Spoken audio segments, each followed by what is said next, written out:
ఎందుకు అని. ఆ! ఆ! ఆ! యెస్. ఐశ్వర్య రాజేష్ గారు ప్లీజ్. ప్రెస్ మీడియా అందరికీ నమస్కారం. చాలా సంతోషంగా ఉంది మిమ్మల్ని అందరినీ చాలా రోజుల తర్వాత సంక్రాంతికి వస్తున్నాం తర్వాత కలవడంలో. అండ్ సంక్రాంతి హిట్ అయిన తర్వాత ఫస్ట్ సైన్ చేసిన సినిమా మహేశ్వర్ రెడ్డి గారు వచ్చి పేపర్తో పాటు వచ్చారు ఆయన నా దగ్గర. నాకు సంతకం పెట్టండి, దాని తర్వాత కథ వినండి అని చెప్పారు. So he such a wonderful producer. And ఈ కథ విన్నప్పుడు కూడా దర్శన్ నాకు ఫోన్లో నరేట్ చేశారు యాక్చువల్లీ. నేను చెప్పాను దర్శన్ నేను హైదరాబాద్కి వస్తాను దర్శన్. లేదు లేదు లేదు మేడం మీరు ఫోన్లోనే వినండి అని చెప్పి తెలియని ఒక తమిళ్లో కాంప్లికేటెడ్గా అది నరేట్ చేసి నేను చెప్పాను సార్ మీరు కాగితాలు తీసుకొచ్చారు కానీ నేను ఈ సినిమాకి నేను సంతకం పెట్టలేను సార్, నాకు అసలు కథ నచ్చలేదని చెప్పా. Because the way he narrated, పాపం అతనికి తమిళ్ రాదు కానీ నాకు తెలుగు రాదు అనుకుని పాపం తమిళ్లో చెప్పాడా లేకపోతే తెలుసని చెప్పాడా తెలియలా. Then again Darshan came and met me in Hyderabad. ఒక 2 hours నరేట్ చేశారు. దట్ టైం నేను ఎలాగ ఈ కథని రిజెక్ట్ చేశాను అబ్బా అనుకున్నాను. That was the kind of reaction. చాలా బాగా రాసుకున్నారు ఆయన. చిన్న చిన్న కరెక్షన్స్ చెప్పాము. It was fantastic. I think ఓసు కుమారి ఈజ్ ఇంతకుముందు ఎప్పుడు మనం హీరోయిన్ ముట్టుకుంటే షాక్ కొడుతుంది అనే ఒక కాన్సెప్ట్ తెలుగు సినిమాలో అయితే చూడలేదు అనుకుంటున్నాను. ఐ యూస్ టు హ్యావ్ ఒక ఫ్రెండ్, ఒక అతను ఉండేవారు అనమాట. నిజంగానే అతన్ని ముట్టుకుంటే షాక్ కొట్టేది.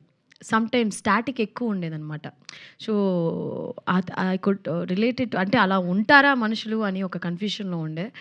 But I could connect a lot of it. And ఈ సినిమాలో ప్రతి ఒక్క యాక్టర్స్ చాలా బాగా పర్ఫామ్ చేశారు.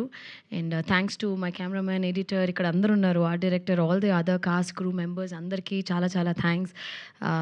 అసిస్టెంట్ డైరెక్టర్స్, టెక్నీషియన్స్ అందరికీ చాలా థ్యాంక్స్. అండ్ ఈ సినిమా ఖచ్చితంగా ఫ్రెండ్స్, ఫ్యామిలీ అందరూ ఎలా సంక్రాంతి ఎంజాయ్ చేశారు అలాగే ఇది కూడా ఎంజాయ్ చేస్తారు. అండ్ ఐ రియలీ హోప్ మా ప్రొడ్యూసర్ మహేశ్వర్ రెడ్డి గారికి చాలా చాలా డబ్బులు రావాలి ఈ సినిమా తర్వాత. నేను చెప్పినట్టే ఖచ్చితంగా చాలా డబ్బులు రావాలి.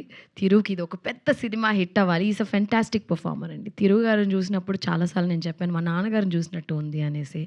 ఆ height, personality, he resembles lot like my father. And ఖచ్చితంగా మీరు కూడా పెద్ద స్టార్ అవ్వాలని ఈ సినిమా తర్వాత. I mean is already a very good actor. And director దర్శన్కి ఇది పెద్ద హిట్ అవ్వాలి. I think it's very important ఈ సినిమా. అంటే మేము పనిచేసిన అందరికీ హిట్ అవ్వాలి, కానీ ముగ్గురికి ప్రత్యేకంగా నా మనసారా ఇది పెద్ద హిట్ అవ్వాలంటే ఫస్ట్ మా ప్రొడ్యూసర్ గారు పాపం డబ్బులు వేశారు మమ్మల్ని నమ్మి, ఆయనకి డబ్బులు వచ్చేయాలి. దాని తర్వాత మా డైరెక్టర్కి పెద్ద సినిమాలు రావాలి. Thiru has to become a big star. That's what I wholeheartedly wish. And thank you నాకు ఈ ఆపర్చునిటీ ఇచ్చిన దానికి చాలా చాలా చాలా థ్యాంక్స్. సూపర్ అండి. యూజువల్గా సినిమా మొత్తం చూశాక అంటూ ఉంటాం ఈ మాట, కానీ ఈరోజు ఎందుకో టీజర్ చూశాకే అనాలనిపిస్తుంది. మీరు తప్ప ఈ పాత్రకి ఇంకెవరూ సూట్ అవ్వరేమో అన్న రేంజ్లో నిజంగా కనిపించారు. అది మేము కంప్లీట్గా సినిమా చూసి ఎంజాయ్ చేయబోతున్నామని అర్థమైపోయింది. So all the very best.